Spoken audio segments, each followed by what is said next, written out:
Bom dia a todos e todas. Então, é uma alegria a gente estar começando, mais um dia da nossa Semana de Cultura Religiosa, com um pouquinho de atraso por conta das operações e a situação do trânsito do Rio de Janeiro, mas vamos começando. E hoje nós recebemos, nesse primeiro momento, o professor Felipe Carim de Azevedo, ou como ele mesmo pede, para ser apresentado, como irmão Carim. Ele é professor de História, escritor e um dos fundadores da Alhambra Editora, dentro do Islã, religião que ele segue desde 2006. Ele é um dos representantes da Tariqa Tijânia do Brasil e um dos grupos sufis mais populares da atualidade, especialmente na África e diáspora. Desde 2021, ele integra a Comissão de Combate à Intolerância Religiosa e, mais recentemente, o Pacto Internacional Interreligioso de Combate à Fome e a ONG Contém Amor, Amai-vos. Então, com alegria, recebemos o professor, o irmão Carim.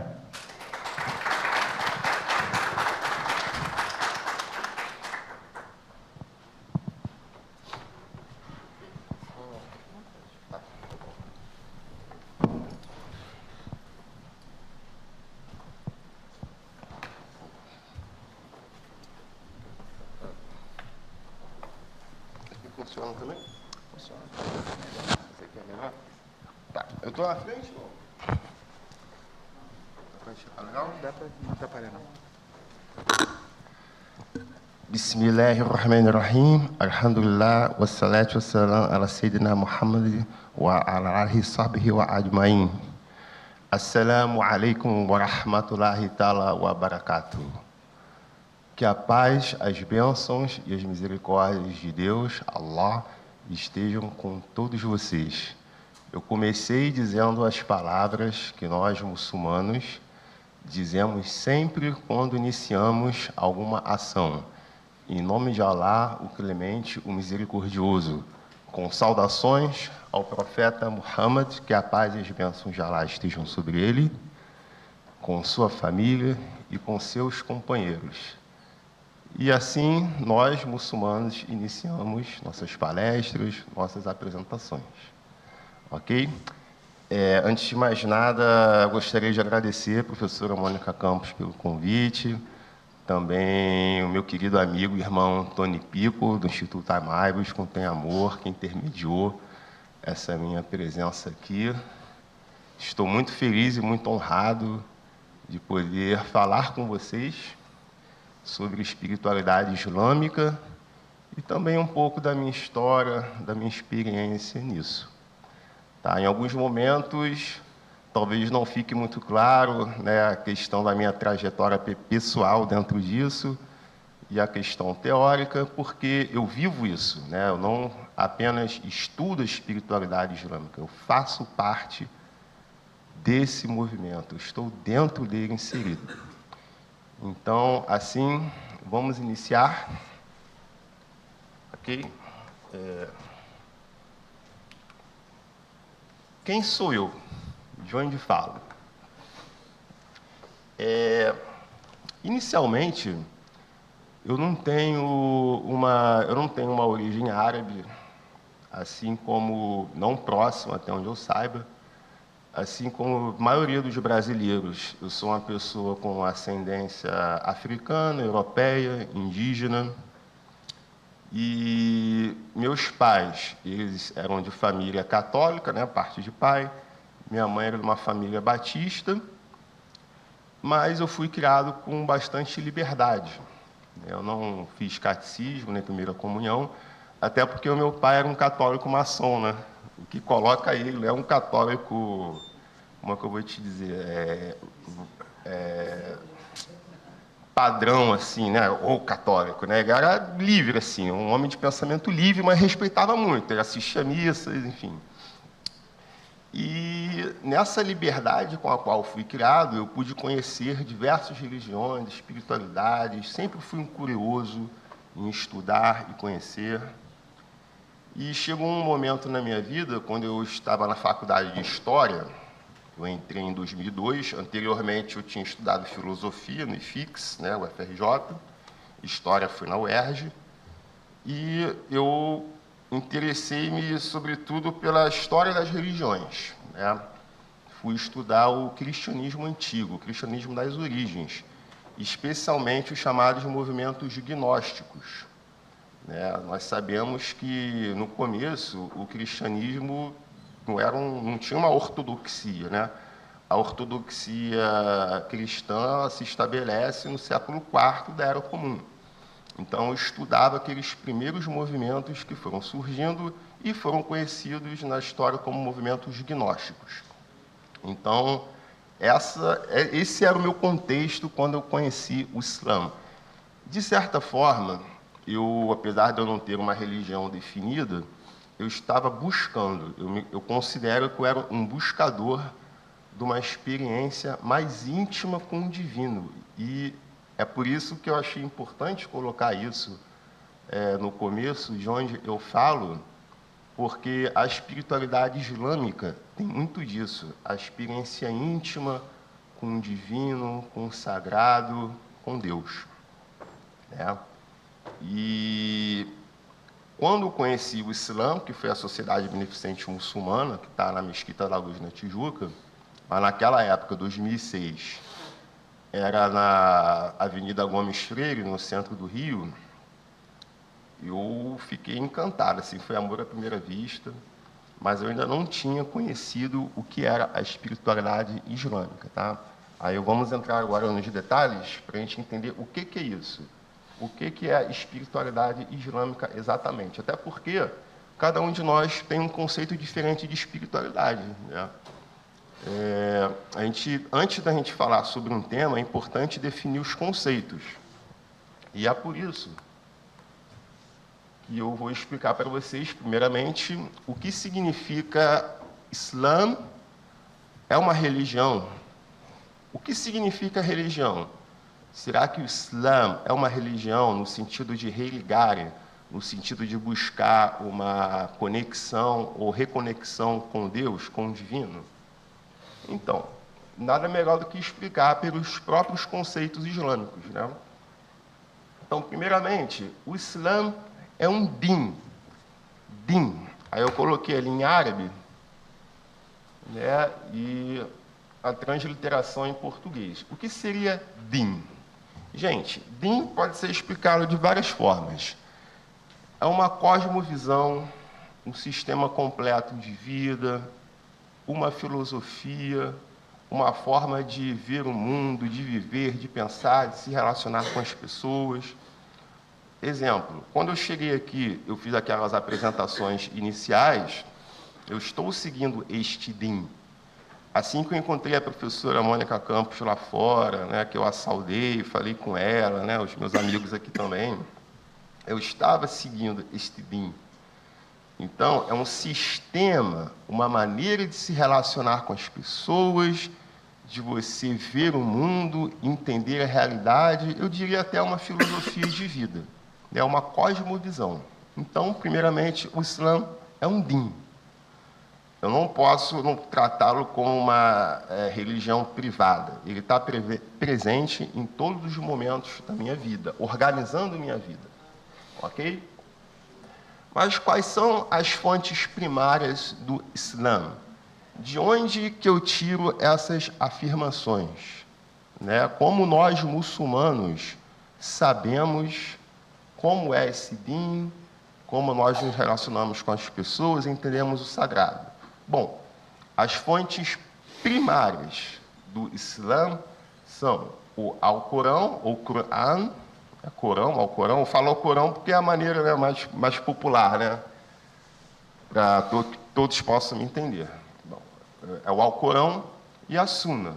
O Alcorão, como todos vocês já devem saber, é o livro sagrado do Islã, que nós consideramos a palavra de Deus, a palavra literal de Deus revelada ao profeta Muhammad, que a paz e bênçãos de Deus estejam sobre ele. Então, nós temos o livro, o Alcorão, e temos a Sunna. O que é a Sunna? A Sunna é a prática do profeta Muhammad, as coisas que ele ensinou, que ele recomendou, que ele aprovou, coisas que as pessoas que conviveram com ele, ouviram ele dizer, guardaram na memória e depois registraram. Tudo isso foi, em certo momento, aproximadamente 200 anos depois do seu falecimento, registrado em livros, principalmente no que chamamos de coleções de hadith, ok? Os hadith, que é um termo que depois vai aparecer ali, significa ditos ou tradições do profeta. Como eu disse, mais uma vez, é importante guardar isso, eles foram registrados por escrito aproximadamente de 150 a 200 anos depois do falecimento do profeta. A fonte primária é o Alcorão, cujas cópias mais antigas se localizam mais próximos do profeta do que o hadith, aproximadamente 30, 40, 50 anos após o seu falecimento. Então, o Alcorão e a Sunna, que são essas coleções de ditos e também biografias do profeta que foram escritos nos primeiros séculos do Islã, formam ali as fontes primárias de onde nós tiramos o nosso conhecimento do Din, ok? Mas, dentro disso, qual o lugar da espiritualidade? O que seria espiritualidade dentro desse sistema? Bom, aqui eu fiz um esqueminha da arquitetura do Din, né, ou da religião, se vocês preferirem. Ali você vê o Islã, Iman e Ihsan, ok? O que é o Islã, Iman e Ihsan? E aí pode confundir um pouco, tá? A religião não é Islã? Ok, mas por isso que eu expliquei anteriormente sobre a questão do Din.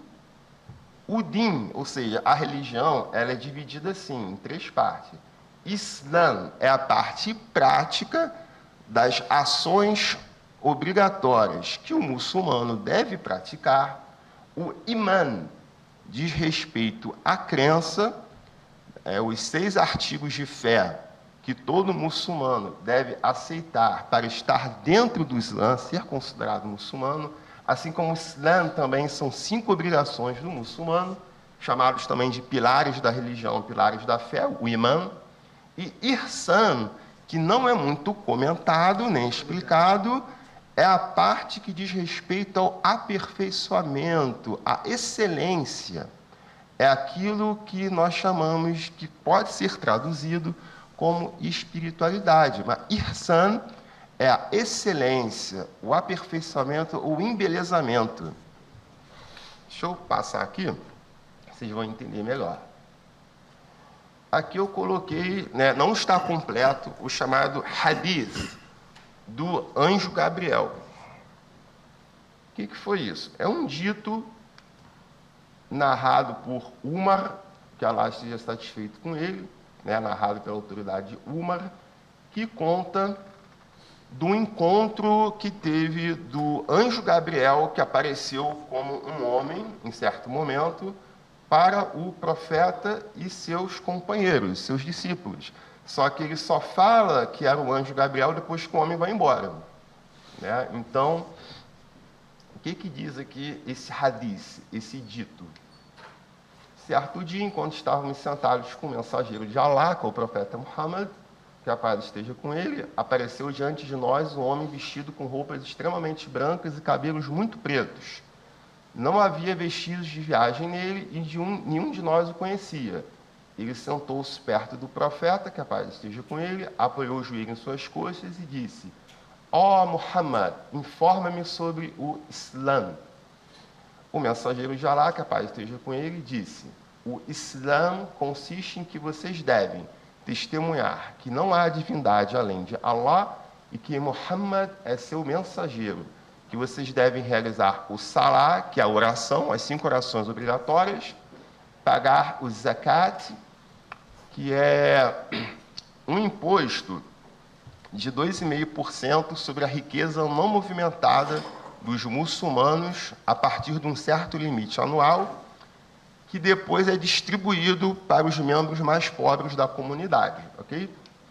Jejuar durante o Ramadã, que é o jejum obrigatório, e realizar o Hajj. O Hajj é a peregrinação, a Kaaba, em Meca, se puderem fazê-lo. A Kaaba, em Meca, é aquela construção cúbica que tem um pano preto por cima, ok? Aquilo ali representa a casa de Alá na terra. É um símbolo. Nós sabemos que Alá está em todos os lugares, mas a Kaaba representa para nós um símbolo de unidade do Islã. A própria peregrinação representa essa unidade, porque vem muçulmanos de todos os lugares do mundo, às vezes 2 milhões no ano, 1 milhão, e fazem os mesmos rituais, vestem as mesmas roupas. Então, ela é um símbolo de unidade muito forte. Ok. Aí o homem, né, que é o anjo Gabriel, disse: você falou a verdade. Isso tudo é ele falando com o profeta, tá? O profeta respondendo. Ficamos surpresos, aqui é o companheiro que está relatando, Umar. Ficamos surpresos quando ele questionou o mensageiro e disse que estava certo. Mas ele, o anjo, continuou dizendo: informe-me sobre o Imã, que é a crença. E aqui vem os 6 artigos, os 6 pilares da crença.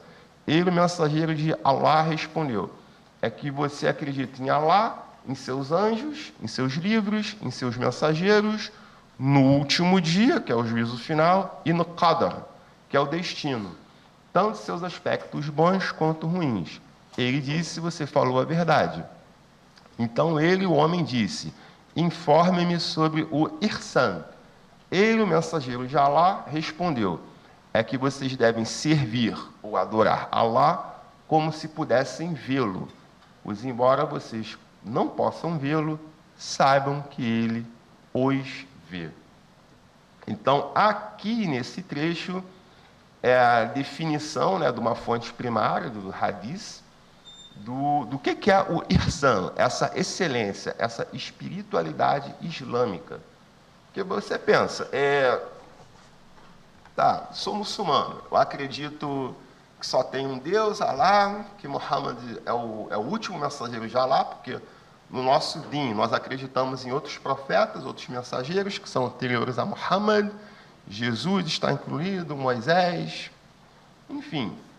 E as obrigações do muçulmano, a oração, o jejum no Ramadã, a questão de testemunhar que só há um Deus e que Muhammad é o mensageiro de Alá, a peregrinação. Só que eu posso fazer tudo isso e não estar no meu coração, não ser sincero com isso. Qualquer um pode chegar e falar: eu acredito. Ou qualquer um pode chegar lá do meu lado e estar imitando os meus movimentos. Só que a excelência disso é você realmente acreditar, e no momento em que você faz aquilo, você estar presente, a sua consciência, o seu coração tem que estar ali naquele momento. E isso não é fácil, é difícil. Imagina você tem aquela sua obrigação de muçulmano, de fazer 5 orações, né, obrigatórias todos os dias. De manhãzinha, quando o sol começa a nascer, por volta de meio-dia, 1h, dependendo se é o horário de verão, no meio da tarde, no crepúsculo e à noite. E, com o tempo, aquilo pode ser uma coisa automática, entende? Esse automático, ele é legalmente, segundo o din, errado? Não é errado. Você está lá fazendo, mas não é bom. Você não está no nível de excelência. E isso é uma coisa obrigatória, certo? Você ter esse ihsan, você se esforçar para ter essa sinceridade. E a gente chega no outro hadith. Aí tem 2 tipos de hadith, tá, gente? Tem aquele hadith que é de um companheiro, um discípulo do profeta, que ouviu e relatou, e outro escreveu. E você tem um tipo de hadith que é do próprio profeta falando sobre Deus, sobre Alá. Seria quase como um Alcorão, mas que não está no Alcorão. Porque o que é o Alcorão? O Alcorão é a palavra de Alá, certo? Hadiths são as coisas que o profeta fez, aprovou e alguém relatou. Só que o Qudsi, que quer dizer sagrado, hadith sagrado, Qudsi, significa que é uma inspiração divina que o profeta teve, que ele narrou com as palavras dele. Ou seja, aqui você tem o eu daqui é o próprio Deus, só que segundo as palavras do profeta. Ok? Então, o hadith Qudsi, ele está num nível acima do hadith comum. Então, vamos lá. Segundo Abu Huraira, que Allah esteja satisfeito com ele, que disse: o mensageiro de Allah, que a paz e as bênçãos de Allah estejam sobre ele, disse: por certo, Allah Altíssimo disse. E aqui vem o hadith Qudsi, porque Allah o Altíssimo disse: quem mostrar inimizade a um wali, o que é um wali? O wali significa o protegido, um protegido de Deus, um amigo íntimo. Quem mostrar inimizade a um wali meu, eu lhe declaro guerra, e meu servo não se aproxima de mim com nada mais amado por mim do que os deveres religiosos que eu lhe tornei obrigatórios, né, que são aqueles que a gente falou antes, os artigos da fé e da prática. E meu servo continua a aproximar-se de mim com nawafil, que são os atos voluntários, superrogatórios. É aquilo que está além do obrigatório e que foi recomendado pelo profeta. Meu servo continua a aproximar-se de mim com nawafil, até que eu o ame. Quando eu o amo, eu sou a sua audição, com a qual ele ouve, a sua visão, com a qual ele vê, a sua mão, com a qual ele age, e o seu pé, com o qual ele caminha. Se ele me pedir algo, certamente lhe concederei. E se buscar refúgio em mim, certamente lhe concederei refúgio. Então, aqui, a gente se aprofunda nessa questão do ihsan, da excelência. Porque, como é na prática esse ihsan, essa excelência no din, na prática da religião e na crença? Isso é um exemplo, os atos voluntários, aquilo que você faz além do obrigatório. E como é que a gente sabe as coisas? Mais uma vez, as fontes, né? A sunna, os ensinamentos do profeta. Então, por exemplo, além do jejum do Ramadã, né? Eu não sei se os alunos sabem, mas nós muçulmanos, nós seguimos um outro calendário, que é a lunar, que tem nomes próprios. O Ramadã é o nome de um desses meses, que nem sempre corresponde aos meses do nosso calendário, que é solar, certo? Então, além do jejum do Ramadã, tem certos dias da semana que o profeta Muhammad, que a paz de Deus esteja sobre ele, costumava jejuar. Por exemplo, conta-se que ele jejuava toda segunda, toda quinta-feira. Conta-se que nos dias de sexta-feira ele costumava se perfumar bastante para poder ir na oração na mesquita. A oração de sexta-feira seria como uma missa aos domingos para os católicos. Assim, é obrigatório para o muçulmano perfumar-se todo para ir à oração à sexta? Não, mas eu sei que o profeta fazia assim, então eu vou fazer. Eu não faço porque é obrigatório, eu faço porque eu quero seguir o profeta, seguir o exemplo dela. Por que você segue? Porque no Alcorão está dizendo: e tens no mensageiro de Allah um exemplo nobilíssimo para ser seguido. Então é importante a gente entender a relação especial, a posição especial que tem o profeta Muhammad, sallallahu alaihi wasallam, dentro do din, dentro do Islã. Essa questão de ser o último mensageiro é o que é mais conhecido pelos não muçulmanos. Só que nós que estamos dentro deste din, nós também chamamos ele, por exemplo, de Khairi Khalqi Ilahi, a melhor das criaturas de Allah. E a gente já entra numa outra dimensão mística do profeta, que eu vou explicar mais à frente, a dimensão espiritual dele.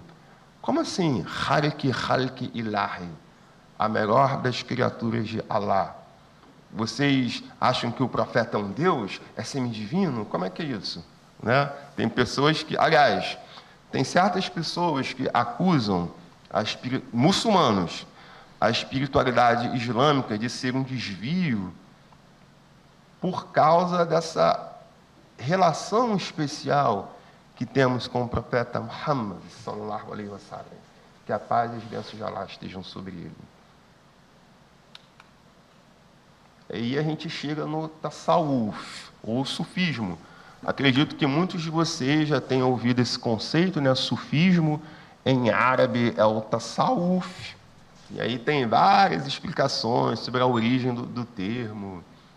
Enfim, eu não vou entrar nesses detalhes, mas, enfim, como eu falei, a espiritualidade islâmica é justamente essa parte da arquitetura do din, que chamamos de ihsan, né? Como é mencionado no hadith Qudsi sobre os atos voluntários, que vão além do obrigatório, é uma das coisas que compõe o ihsan. E o sufi, a pessoa que está nesse caminho de excelência, de aperfeiçoamento, como eu falei também, ele busca o khushu. Khushu eu coloquei mindfulness, que é um termo muito da moda, né? Atenção plena, mindfulness. Isso também existe no Islã, isso faz parte da espiritualidade. É você estar ali, por exemplo, no momento da oração, realmente você sente que está diante de Allah. E aquele momento você está inteiro ali fazendo os movimentos da oração. E não uma simples repetição. E mais uma vez eu digo, isso não é fácil. Isso é um processo. Por isso que muitos muçulmanos, apesar de seguirem o sufismo, o tasawuf, muitos não falam, eu não sou sufi. Considera-se que sufi é alguém que já chegou nesse estágio de estar inteiro ali em todos os momentos, sempre com a consciência em Allah, sempre. Tá, existe até um outro conceito árabe que eu não coloquei ali, que é a taqwa. O que é a taqwa? Taqwa é a consciência de Allah em todos os momentos. E o legal disso tudo é que essas coisas que eu estou pontuando aqui, esses conceitos, estão todos no Alcorão. Tudo vem de lá. As bases do sufismo, pelo menos o que eu sigo, são retiradas do Alcorão e da Sunna. Ok? E como eu botei ali, ó, isso aqui é muito importante. O objetivo primordial do sufismo é fazer com que o crente conheça Allah, pois não se pode adorar aquilo que não se conhece. E aí eu coloquei aqui gnose islâmica ou marifa. Marifa é o termo em árabe para que significa o conhecimento de Allah, o conhecimento íntimo, ou, como é mais popularmente conhecido no mundo ocidental, a gnose. E é por isso que eu falei anteriormente, né, enquanto eu era um estudante de história na UERJ, eu estava muito estudando os movimentos gnósticos do cristianismo, né? Eu até cheguei a entrar em contato com alguns professores daqui do Rio, do Canadá também, que eram especialistas. Tinha um professor chamado Emmanuel Buzon. Era da PUC? Sim, ele é arqueologista. Sim, ele chegou a ser recomendado para mim, me recomendaram. Mas depois, o especialista especificamente no gnosticismo era um professor de Quebec, Louis Panchot. Inclusive, eu quase fui, né, cursar o mestrado lá no Canadá, mas aí aconteceu uma coisa na minha vida, que foi eu ter descoberto o Islã. E aí eu passei de ser um estudante de movimentos gnósticos para estar dentro do movimento gnóstico atual e vivo, não uma coisa do passado, né, que ficou na história. Ok.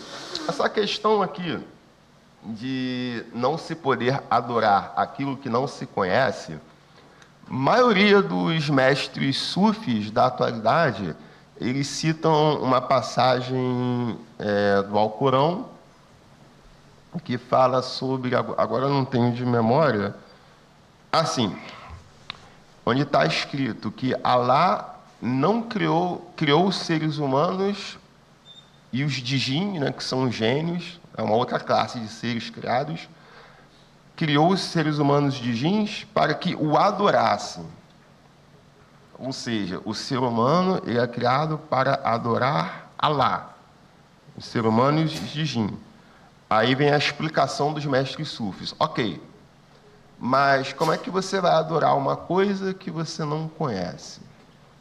Então, a primeira coisa, a coisa primordial quando você se torna um muçulmano é você saber quem é Allah. Você pode explicar racionalmente, é um Deus único por causa disso, disso. Aí você usa argumentos racionais, né? Como os escolásticos faziam na Idade Média, que é argumentos da existência de Deus. Os muçulmanos também fizeram. Só que aqui é algo mais prático.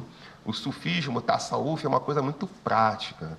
Não é só você ler, você entender racionalmente, mas você, de fato, você ter uma experiência com Deus, com Allah, experiência com essa unicidade, né? Vamos passar aqui. E aí, não sei se vocês entenderam, porque eu coloquei um homem chorando no espelho, né? Quem é o nosso maior inimigo? Como que nós chegamos a essa experiência com Allah? Segundo o Islã, segundo o Din, o Islã, o sufismo, o nosso maior inimigo somos nós mesmos. É o nosso ego. Obrigado. É o nosso nafs. Existe esse conceito em árabe chamado nafs. Quem conhece hebraico, né, vai lembrar logo do nefesh, né? Nefesh. E sim, são línguas muito semelhantes. O nafs, a nossa alma, ela é o nosso maior inimigo, ok? E tem isso é quebrado. Vou mostrar aqui para vocês. Existem 3 tipos de alma, segundo os ensinamentos sufis. Nafs amara, nafs lawama e nafs mutma'inna. O que seria o nafs amara? É a alma que ordena ao mal, impulsiva, egocêntrica, sabe? É aquilo que você deseja, seus impulsos. Tá? Isso é o nível por baixo. Por que a gente quebra assim em 3? Porque a ideia do sufismo também é você, conceitualmente, você ter instrumentos para que você possa aplicar na sua vida. Você possa ir se purificando para ter essa experiência com o divino. Então, o nível mais baixo do nafs é o nafs amara, impulsivo, egocêntrico, que busca o prazer imediato. Aí vem todos aqueles traços negativos, raiva, inveja, você falar mal das pessoas. E aí, abrindo aqui um parênteses, né, que não está ali, os manuais islâmicos, medievais, a gente pode até pensar, na Idade Média devia ser uma doideira, né? Aqueles caras tudo assim, quadradão, né? As coisas bem quadradas, antigas, devia ser ruim pra caramba, legal, moderno, né? Mas aí é que tá. Se você for aprender o Islã com as chamadas escolas modernas, depois eu vou explicar o que seria moderno dentro do Islã, eles não ensinam assim. Como é que eu vou explicar para vocês? Tem um manual chamado Al-Mukhtasar, que é do século XVI, que diz que a primeira obrigação do muçulmano, sabe qual é? Você conhecer os traços negativos da sua alma. Sua obrigação é você lutar contra isso, lutar contra fofoca, inveja, você ser levado pelos seus impulsos, né? Se você for na maioria das mesquitas hoje, eles não vão ensinar isso. Eles vão dizer que a sua obrigação é fazer oração, o jejum, entendeu? Você acreditar que só tem um Deus, o Muhammad é seu profeta, e fazer o Hajj, se tiver condições, e o Zakat. Mas, gente, é porque no século XVIII teve vários movimentos reformistas no mundo muçulmano, e teve onde depois se tornou Arábia Saudita, né? Não tinha esse nome na época, que era do Muhammad ibn Abdul Wahhab, que ele quis tirar da tradição islâmica tudo aquilo que era relativo ao sufismo, dizendo que era errado, que era uma inovação, aí se perdeu muita coisa bacana, inclusive essa forma de ensinar que as primeiras obrigações é você lutar contra os traços ruins de caráter que tem todos os seres humanos. Ok? E aí, essa é a primeira fase, né, do seu amadurecimento espiritual. Aí você vem nessa segunda, que é o nafs lawama, a alma que se culpa ou que se autoavalia. É quando você começa a ter a consciência moral dos seus erros, tá? A questão da consciência, de você pedir perdão, se arrepender, obrigado, e buscar se aperfeiçoar é o segundo estágio, ok? Eu diria até que a maioria dos sufis está por aqui. Tá? Coisa básica é você ter essa consciência, buscar sempre o perdão de Allah, porque você sabe que você está sempre errando. Mas a questão é você buscar o perdão de Allah, porque, não sei se vocês já tiveram a oportunidade de ler o Alcorão, um dos atributos de Deus que é sempre repetido em todas as suratas, todos os capítulos, é o misericordioso, o clemente, o misericordiador, como é traduzido por alguns também. E aí você tem o nafs mutma'inna, a alma tranquilizada, a alma serena, confiante em Allah, aquela que está com seus desejos controlados. Eu diria até, eu não coloquei ali, mas ela sempre está onde Allah quer que ela esteja, não se revolta com isso. Por exemplo, vou só dar um gole aqui, começa um minuto.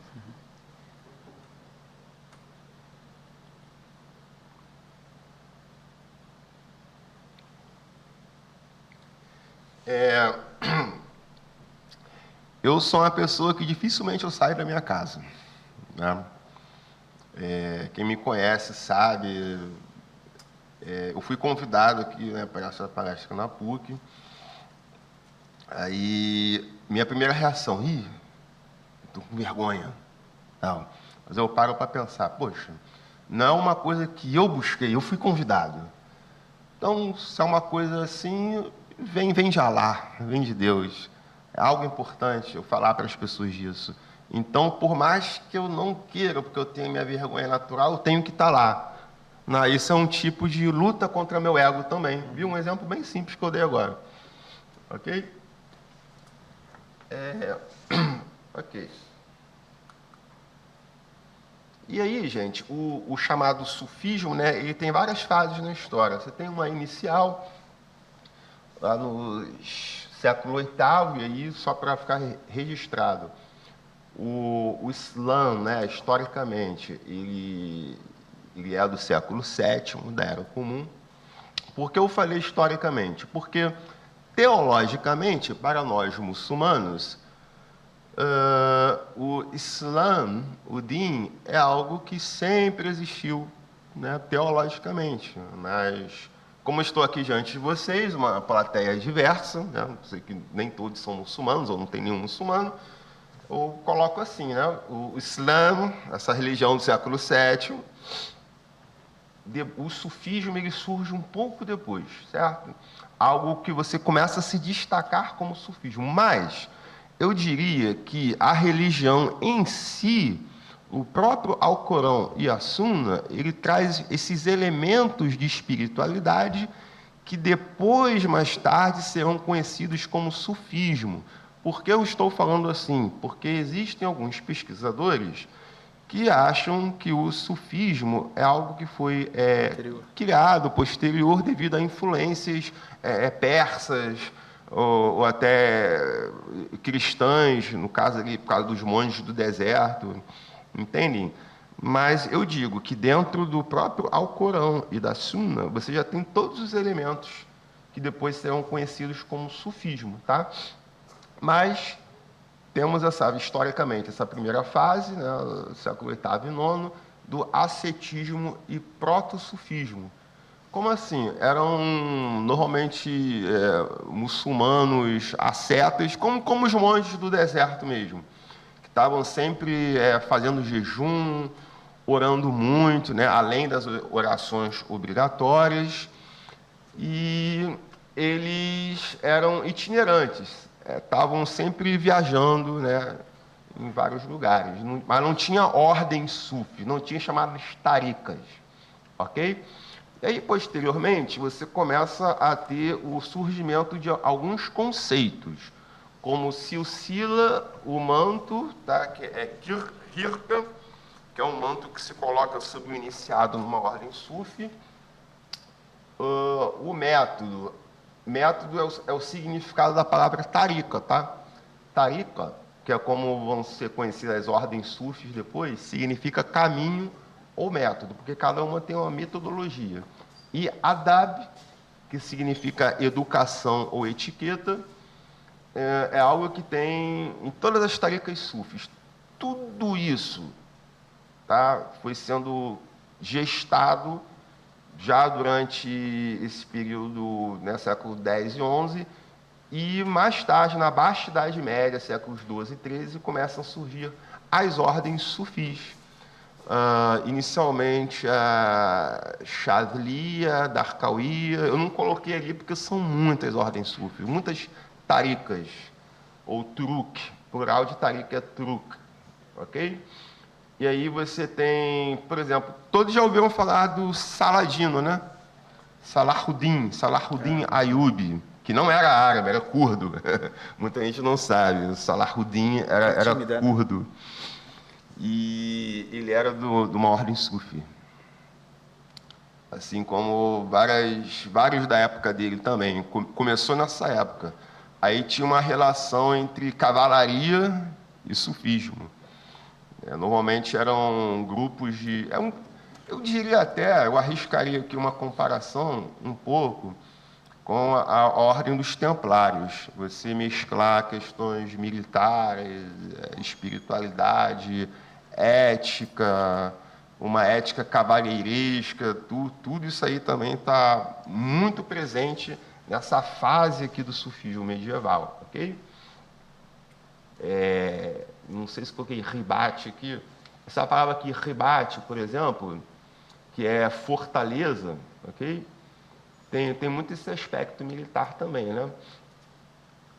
Záuia é como nós chamamos assim como tem as mesquitas, né, que é onde todos os muçulmanos se reúnem, tem as záuias, que são os locais onde alguma ordem sufi se reúne, ok?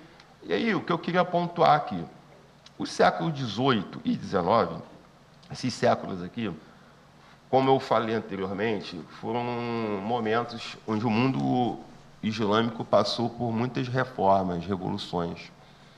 Eu citei o Muhammad ibn Abd al-Wahhab, que é da região onde depois se tornou a Arábia Saudita, que veio assim, querendo mudar tudo, dizendo que estava todo mundo errado, só ele estava certo, e que os xiitas, certo? Tinham que ser mortos, coisas assim. Foi um movimento bem violento, viu? E depois eles se tornam a doutrina islâmica oficial do que veio a se tornar a Arábia Saudita depois. São pessoas que são contra a espiritualidade islâmica, o sufismo. E, infelizmente, ali nos países do Golfo, né, da Península Arábica, existe uma influência muito grande eu chamo de wahhabitas, tá? Mas, enfim, voltando aqui a falar das tarikas, o significado da tradição e transmissão no sufismo. Gente, todas as tarikas, elas remontam a sua fundação ao profeta Muhammad. Como eu falei, todos os elementos que compõem o sufismo, o tasawuf, estão no Alcorão e na Sunna. E as tarikas, elas têm é como se fosse uma genealogia, né? Mostrando como o líder da ordem foi iniciado por uma pessoa, que foi iniciado por uma pessoa, e sucessivamente até chegar ao profeta Muhammad, mas sempre através do Ali bin Abi Talib, que era genro e primo dele. E Ali é uma figura muito interessante dentro do Islã, além dele ser muito amado, né, pelos xiitas, ele tinha uma ligação muito forte com a questão da espiritualidade. Inclusive, existem hadices que mostram que que Ali tinha essa ligação profunda do conhecimento divino, né, da experiência mística. A única exceção é a Tariqa Naqshbandiya, que atribui a sua fundação a Abu Bakr al-Siddiq, que era o amigo íntimo do profeta e foi o primeiro califa do Islã. A Naqshband, não sei se eu coloquei aqui, é a tariqa mais popular aqui no Brasil, tá? Não sei se alguns de vocês já viram o Sheikh Nazim Haqqani, tem um filho dele que recentemente ele está aqui no Brasil, não sei se ele vai chegar ainda. Em São Paulo, o Sheikh Adil Mehmet, eles são de origem turca, tá? Você vai falar agora. Já ouviu falar, né? Tem muitos Naqshbands aqui no Brasil, muitos Naqshbands, porque eles fizeram um trabalho de popularização do sufismo no mundo ocidental há muito tempo. Com certeza vocês já viram a foto ou vídeos deles por aí. Tá? E eles têm essa coisa interessante, que eles são os únicos que atribuem, né, a fundação Abu Bakr. Tudo vem do profeta, através de alguém. No caso deles é Abu Bakr. Ok. E tem o caso da Tariqa Tijaniya, que é a tariqa que eu sigo, que eu sou membro, ok?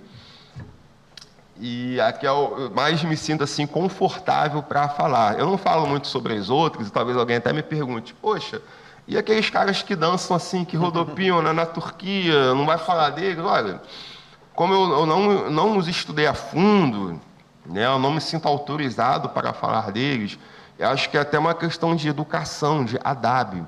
Nós que seguimos o caminho sufi, a gente tem muito isso, de não entrar no terreno do outro, sem autorização. Por exemplo, eu estou falando aqui sobre a Tariqa Tijaniya porque eu tenho uma autorização. Depois eu até conto para vocês como foi a minha história. Ok, e o caso da Tariqa Tijaniya, ela atribui a sua fundação ao profeta, mas, isso é muito interessante, o próprio profeta Muhammad teria se encontrado fisicamente diversas vezes com seu descendente, o argelino Sheikh Ahmad Tijani, que é do século XVIII e XIX. Aí vocês podem perguntar, poxa, mas calma aí, como que ele se encontrou com o profeta? Já não tinha morrido o profeta? Como é que foi isso? E aí a gente entra no conceito da Tariqa Muhammadiya. Esse aqui, gente, não é o Sheikh Ahmad Tijani, é o neto do Sheikh Ahmad Tijani. É o Sheikh Ahmad Ammar. É um dos netos dele, ok? Sheikh Ahmad Tijani não tem foto, porque vocês viram, né? Ele faleceu em 1815. Mas esse neto dele já é de 1850, 1860, ok? E o que é isso aqui? Tariqa Muhammadiya. Assim como nós tivemos a questão do arabismo, né? Lá na região do Golfo, Península Arábica, que perseguiam xiitas, perseguiam o sufismo, na mesma época nós tivemos um movimento chamado Tariqa Muhammadiya, que eles centravam a espiritualidade islâmica na figura do profeta Muhammad. Em algumas práticas também que estão no Alcorão, na Sunna, do profeta Muhammad. O que seria isso exatamente? Tá? A questão da Salat al-Nabi, a oração sobre o profeta Muhammad e a emulação da sua ética. É um tipo de sufismo mais sóbrio. E aí eu posso até falar sobre a questão dos sufis que dançam agora. Temos mais 10 minutos. Enfim, com o tempo, cada ordem criou métodos para se atingir essa conexão com o divino, certo? Mas a questão da Tariqa Muhammadiya é que eles buscaram se ater só ao que estava escrito no Alcorão, nos hadiths, na Sunna, sem inventar muito, sem sair daquilo. Então, são tariqas sufis, que você não vai ver dança, coisas assim. É mais o zikr. O que é o zikr, pessoal? É tipo uma meditação. Vocês veem isso aqui que eu uso na minha mão? É como se fosse um rosário, um terço.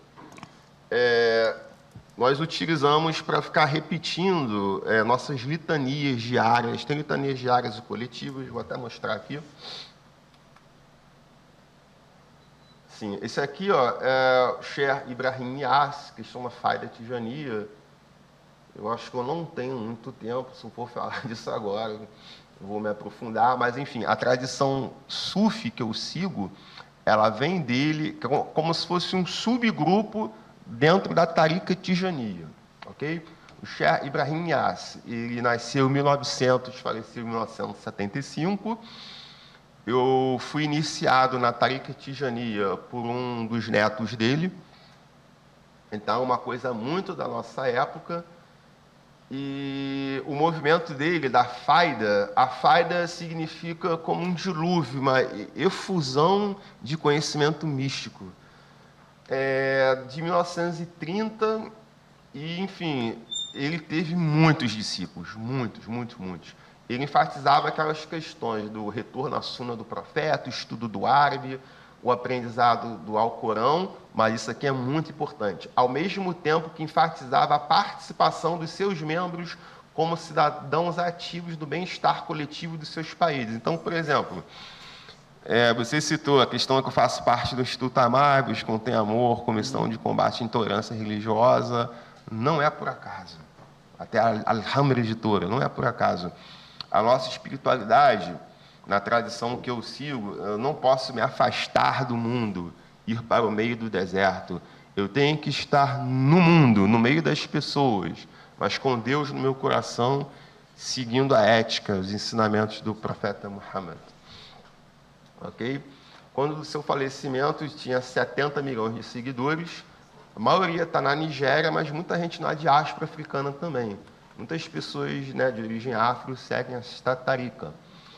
E que tem algumas práticas tijanes, que é o istighfar, que é pedir perdão a Allah, salat al-nabi, que é as orações sobre o profeta, e hailalá, que é você falar la ilaha illallah, várias vezes, né? Isso aqui é um conjunto de práticas diárias que a gente chama de wird, que a gente faz de manhã e tarde de forma individual, mas tem o wazifa também, que é feito após o crepúsculo, logo depois da oração do Maghrib, que é a oração que se faz no crepúsculo. Esse wazifa, ele é coletivo, tem até uma foto que depois que eu vou mostrar para vocês. O zikr Jumá, que também é coletivo, é feito 1 hora antes da oração do crepúsculo. Você fica de 30 minutos, de 1 hora, repetindo em coletivo, La ilaha illallah, la ilaha illallah. É bem bonito de se ver. Aqui é uma foto do Wazifa, que é feito lá no Senegal, né, na cidade sede do movimento, Faida Tijania. Aqui vocês têm um pano branco no meio, eu acho que no próximo slide eu até explico. Os irmãos se reúnem em círculo. Aqui não está um círculo perfeito, né, por causa das pilastras aqui. As mulheres ficam aqui também em círculo, mais para trás, ok? E esse pano branco tem um significado, gente. Aqui é o meu sheikh, né? Eu sigo ele como meu guia espiritual. Aqui ele estava em São Paulo, na chamada Mesquita dos Africanos, fica no Anhangabaú. E aqui eu explico a questão do pano branco. Os tijanes acreditam que durante a execução do Wazifa, o profeta Muhammad, junto com os 4 primeiros califas do Islã, Abu Bakr, Umar, Uthman e Ali, se manifestam espiritualmente dentro do círculo. E é por esse motivo que é estendido um pano branco aí no meio. Ok? E aqui sobre o sufismo no Brasil. Aqui são irmãos do Senegal, de outra tariqa, são da Muridia. E eu pontuo que, sim, a Naqshbandia, né, é a mais popular entre os brasileiros muçulmanos, mas a tariqa que tem mais pessoas aqui no Brasil, ela é dos senegaleses, que é a Muridia. Tá? Uma tariqa fundada no Senegal pelos discípulos do Sheikh Ahmadou Bamba, que também tem essa questão da tariqa Muhammadia. Tá?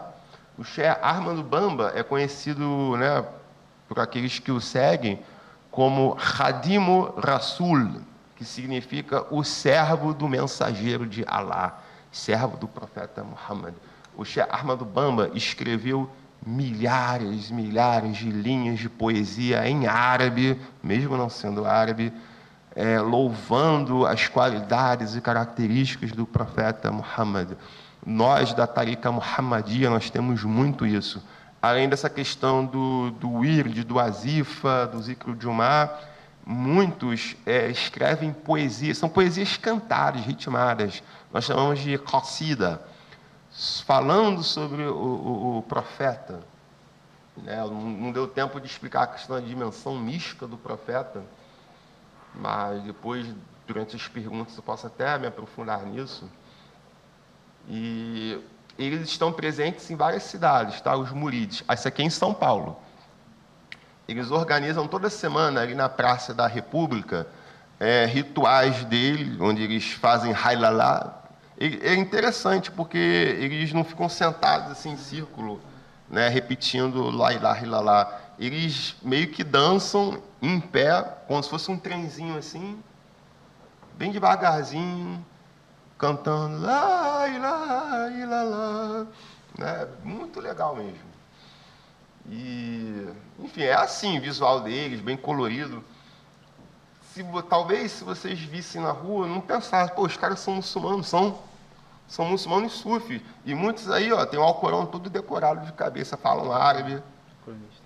O conhecimento do árabe na África Ocidental é uma coisa muito antiga. Muitos não sabem, mas o Islã está presente nesses países da África Ocidental, Oriental, toda a região do Sahel, praticamente, né, na África Oriental, desde o princípio, mas na parte ocidental, desde o século X, século XI.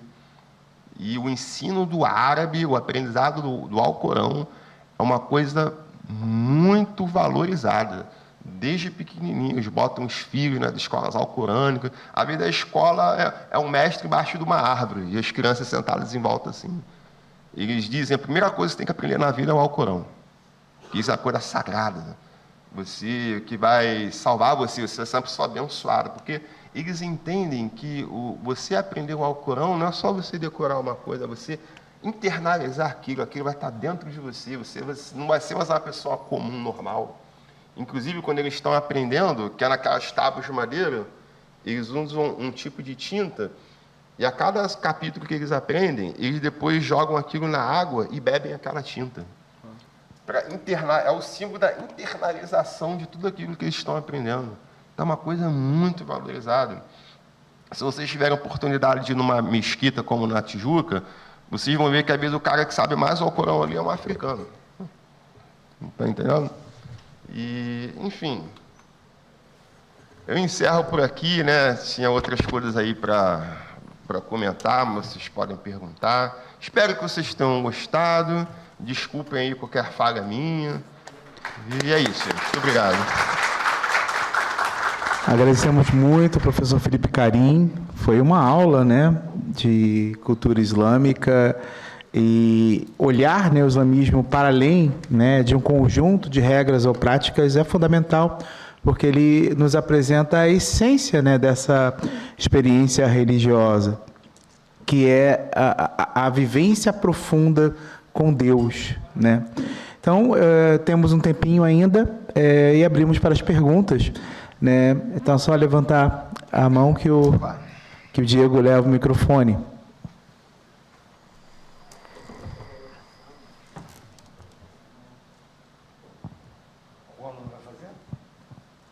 A prioridade dos alunos, mas se não tiver, os professores podem fazer, sim.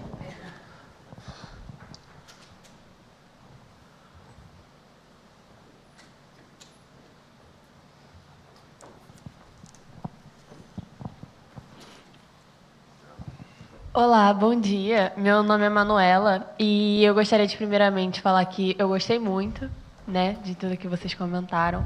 E como alguém que é também de uma religião que muitas vezes, às vezes é mal interpretada, principalmente no país onde a gente vive, eu gostaria de perguntar como é que é essa questão de estar havendo essa talvez progressão assim do nosso país em relação a esses tipos de religiões que muitas pessoas não entendem. Eu, por exemplo, não entendia muito. Então, é muito bacana a gente poder ter esse tipo de transmissão de cultura, transmissão de valores, porque a gente percebe que a gente consegue se conectar de diversas formas sem precisar estar colocando preconceito na frente, né, da pessoa em si. Então, eu gostaria muito de entender como que você lida com essa questão de como o nosso Brasil está andando, se você vê progresso, se você vê regresso, principalmente agora, nesse ano de 2025, com as eleições vindo. Tá.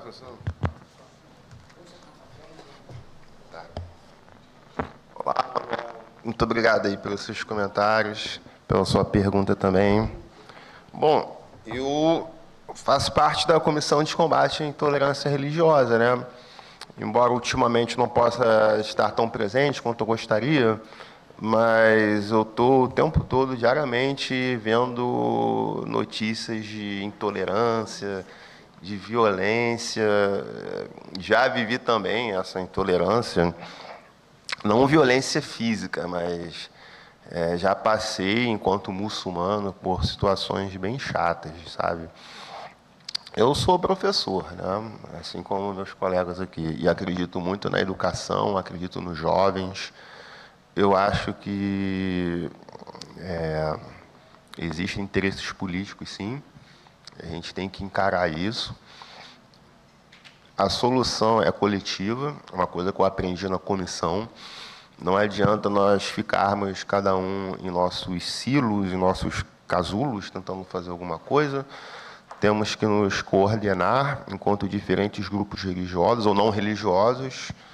Algo que eu aprendi também é a importância de termos qualquer pessoa, de qualquer grupo, do nosso lado, porque, como o Sheikh Ibrahim Niasse, né, aquele líder que apareceu na foto por último, ensinava, ele via o mundo como uma aldeia global. E nós todos compartilhamos o que é produzido na aldeia. E cada um vai para suas casas depois de ter suas vidas particulares. Então, apesar das nossas diferenças, temos problemas coletivos que demandam soluções coletivas. A gente tem que sentar, conversar. Eu não vejo assim uma melhora. Eu tive notícias recentes aí. E eu sigo muitas páginas no Instagram, viu? Se vocês quiserem me seguir, inclusive, é Irmão Karim. Vocês vão me achar lá, Irmão Karim. Eu vi que vieram aqui alguns pastores trampistas. Eu vi a notícia assim, da Intercept, né? Eu olhei aquilo assim, nossa. Sim, não que seja novidade, que eu acho que isso é feito há muito tempo, desde a época da ditadura militar, né? Mas, enfim, perderam a vergonha, né? Eu não tenho nada contra religião nenhuma, mas eu tenho sim contra quem quer tirar o direito dos outros, entende? Eu sou muçulmano, mas eu tenho amigos de várias religiões, ou até ateus, eu consigo conversar com todo mundo. O legal de você estar no caminho sufi, né, conforme você vai emulando o profeta e praticando, você vai tendo essa abertura no seu coração para entender as outras pessoas, né? A questão toda é você ter a misericórdia, a compaixão pelas criaturas. É isso, entendeu? O amor é isso, ter essa misericórdia. Como você fala da vertente, né, desse braço, né, do DIM, que é o Ihsan, né, essa busca de crescimento, não há como fazer isso se você não está aberto ao diálogo com o outro. Sim. Porque ouvir o outro é fazer também com que a gente cresça, né, e estabeleça essa necessidade de excelência enquanto ser humano, né? Sim, certamente. Não sei se respondi a sua pergunta, viu? Pode, estou te ouvindo.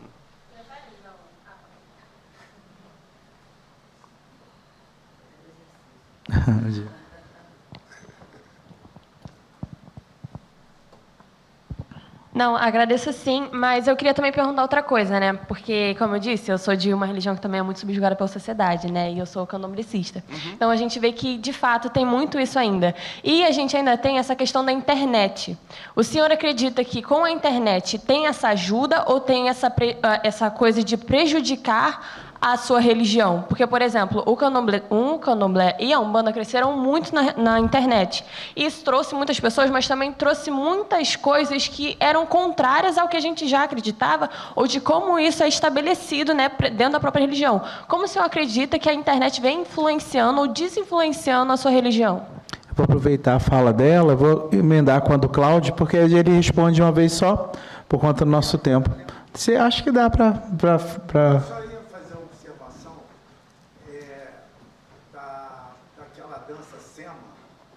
Que é, parece que é um ritual místico também. é turco, né? Esse é do sufismo turco.